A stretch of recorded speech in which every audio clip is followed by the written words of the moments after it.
2026-yilga Oltin to'p topshirilishiga ham 4 oydan kam vaqt qolmoqda va bu vaqt oralig'ida esa futbolchilar shunchaki mavsumni yondirib, ajoyib statistikalar ko'rsatdi va oldindan Oltin to'p uchun asosiy da'vogar bo'lishmoqda.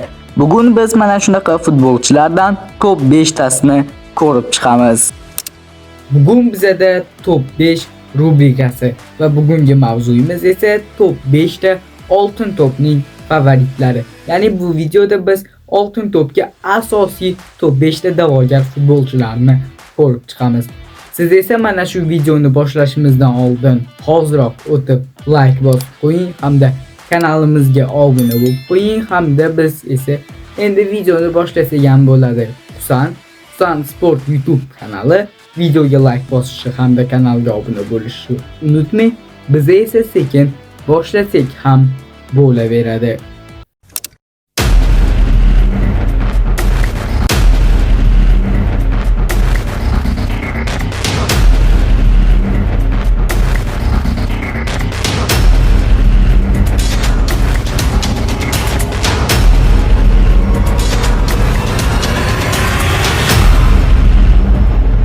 Demek bizada 5-o'rinda Lamine Yamal. Lamine Yamal 2025-26-yilgi mavsumda Barselona safida ajoyib o'yinlar ko'rsatib, barcha musobaqalarda jami 44 ta o'yinda maydonga tushib, 23 ta gol va 17 ta assist qayd etdi. La Ligada esa alohida hisobda 15-16 ta gol va 11 ta assist bilan liganing eng samarali futbolchilaridan biri bo'ldi. Chempionlar Ligasida ham 6 ta gol va 4 ta assist bilan muhim rol o'ynadi. Ko'plab driblinglar va yaratilgan vaziyatlar bilan jamoaning asosiy yetakchisiga aylandi hamda individual darajada tarixiy natija qilib, bir mavsumda 3 marta oyning eng yaxshi futbolchisi sovrinini qo'lga kiritdi. U jamoasi bilan Ispaniya Super Kubogi va La Ligani ham yutdi desak ham bo'ladi va hali jahon chempionati ham bor. Qisqa qilib aytganda, u 40 ta golga bevosita hissa qo'shib, dunyoning eng kuchli yosh futbolchilaridan biri sifatida o'zini to'liq isbotlamoqda va isbotlab kelmoqda. 4-o'rnimizda esa bu Kylian Mbappe.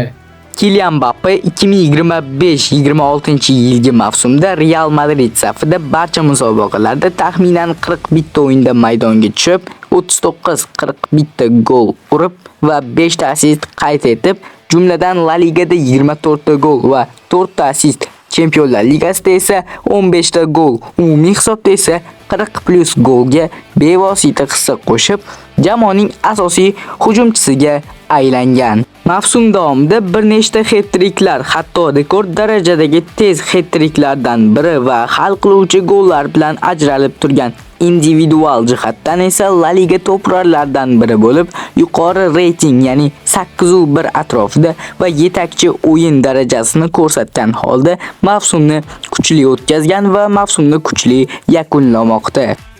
Va nihoyat biz top 3 talikka ham yetib keldik va 3-o'rnimizda esa Usmon Dembele. Usmon Dembele 2025-26-yilgi mavsumda Paris Saint-Germain safida asosan hujumchi sifatida juda yaxshi formasini davom ettirib, hozirgacha barcha musobaqalarni hisoblaganda taxminan 17-19 ta o'yinda maydonga tushib, Liga 1da 10 ta gol va 5 ta assist. UEFA Chempionlar Ligasida esa qo'shimcha ravishda 4 ta gol va 1 ta assist qayd etib, jami 12-14 ta gol va 6 ga yaqin assistga erishgan. O'yinda ortiqcha yuqori reytingi 7.5 atrofida. PSJning hujumdagi yetakchilaridan biri bo'lib kelmoqda, ammo mavsum hali to'liq yakunlanmaganini hisobga olsak, katta jamoaviy sovrinlar hozircha yo'q. Lekin u shu bilan birga u zarbalar soni, dribling va yaratilgan imkoniyatlar bo'yicha ham Liga 1da eng faol futbolchilardan biri sifatida qayd etilib kelmoqda. Top 2-ligimizni esa Harry Kane bilan boshlaymiz. Harry Kane 2025-26-yilgi mavsumda Bavariya safida yana super darajada o'ynab, barcha musobaqalarda 50 ta o'yinda maydonga tushib, umumiy hisobda taxminan 50-55 ta gol va 8 yoki 12 ta assist, ya'ni 60 plus golga bevosita hissa qo'shgan. Bundesligada esa 30 plus gol bilan yanada to'prar bo'lib turibdi. Chempionlar Ligasida esa 10-12 ta gol urib, jamoasining yarim final yoki undan yuqori bosqichlarga chiqishi uchun ham katta hissa qo'shgan. Mavsum davomida u bir nechta hat-triklar qayd etib, Bavariya bilan Bundesliga chempionligini qo'lga kiritib bo'ldi va Germaniya Superkubogini ham yutdi. Hujumdagi asosiy lider sifatida jamoaning 100 plus gol urgan mavsumda eng katta hissa qo'shib, individual jihatdan esa Yevropaning eng samarali hujumchilaridan biri sifatida mavsumni yakunladi. Va nihoyat birinchi o'rinda Michael Olise. Michael Olise 2025-26 yilgi mavsumda Bavariya safida haqiqiy yulduz darajasiga chiqib, barcha musobaqalarda taxminan 45-46 ta o'yinda maydonga tushib, umumiy hisobda o'rtacha 18 ta gol va 25 ta assistni amalga oshirdi. Ya'ni 40 plus golga bevosita hissa qo'shgan. Bundesliganing o'zida 30 ta o'yinda 14 ta gol va 19 ta assist bilan liganing eng yaxshi assistchilaridan biri bo'lib, Chempionlar Ligasida ham 5 ta gol va 8 ta assist bilan jamoaning yarim finalga chiqishiga muhim rol o'ynab, mavsum davomida bir nechta o'yinlarda hal qiluvchi gollar, masalan Real Madridga qarshi muhim gol urib, Bavariyaning hujumchiligida Keyn va boshqalar bilan birga 100 plus golga hissa qo'shgan yulduz. Bundesligada chempionlikni qo'lga kiritib va jamoaning asosiy kreativ yetakchisi sifatida mavsumni yakunlab, individual tarzda esa Yevropaning eng yaxshi assist ustalaridan biri sifatida e'tirof etilgan juda kuchli mavsum o'tkazdi. Xo'sh, qani, bu video sizga yoqdimi? Yoqqan bo'lsa, bu videoga like bosib qo'ying hamda meni kanalimga obuna bo'lib qo'ying, chunki 2000 taga ozgina qoldi. Va video yoqqan bo'lsa, menga shu video yoqdi deb komment ham yozib qo'yishni unutmang. Mana shunaqa videolar ko'p bo'lishini xohlasangiz, shu videoda 50 ta like yig'ishimiz kerak.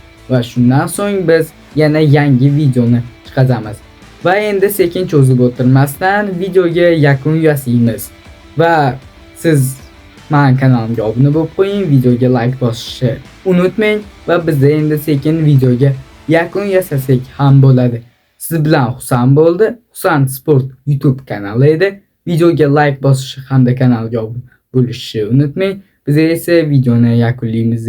Ketkazgan vaqtingiz uchun rahmat. Sog' bo'ling, salomat bo'ling.